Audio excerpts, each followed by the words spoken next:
Praktikum IPA untuk di SD. Hari ini kita akan melakukan sebuah percobaan sederhana tetapi sangat menarik. Kita akan membuktikan bahwa bunyi berasal dari benda yang bergetar. Alat yang digunakan hanya mistar dan meja, tetapi hasilnya akan mengejutkan. Kalian akan melihat bagaimana panjang mistar yang menonjol bisa memengaruhi bunyi yang dihasilkan. Yuk simak video berikut ini. Adapun tujuan dari kegiatan praktikum ini yaitu yang pertama, menjelaskan penyebab timbulnya bunyi. 2. Menjelaskan cara perambatan bunyi. Alat dan bahan yang dibutuhkan yaitu mistar plastik atau logam, kemudian meja, dan alat tulis untuk mencatat hasil percobaan. Cara kerja pada praktikum ini yaitu yang pertama, letakkan mistar di atas meja dengan salah satu ujungnya dijepit menggunakan tangan agar tidak bergeser. 2. Biarkan bagian mistar yang menonjol dari meja sepanjang 5 cm. 3. Tekan bagian ujung mistar yang menonjol ke bawah lalu lepaskan.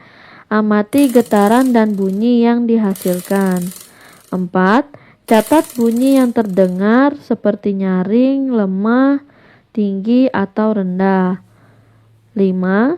Ulangi langkah 2 sampai ke 4 dengan panjang mistar yang menonjol 10 cm, 15 cm, 20 cm, dan 25 cm. 6. Bandingkan perubahan bunyi pada setiap panjang mistar. Berikut ini tabel hasil pengamatan percobaan benda bergetar sebagai sumber bunyi. Pada praktikum ini, bunyi dihasilkan dari getaran mistar.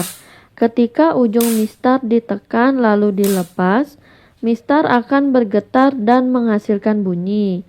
Hal ini menunjukkan bahwa benda yang bergetar dapat menghasilkan bunyi.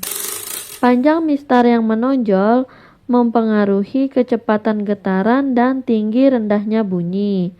Semakin pendek bagian mistar yang menonjol, maka getaran yang terjadi lebih cepat sehingga bunyi yang dihasilkan lebih tinggi dan nyaring.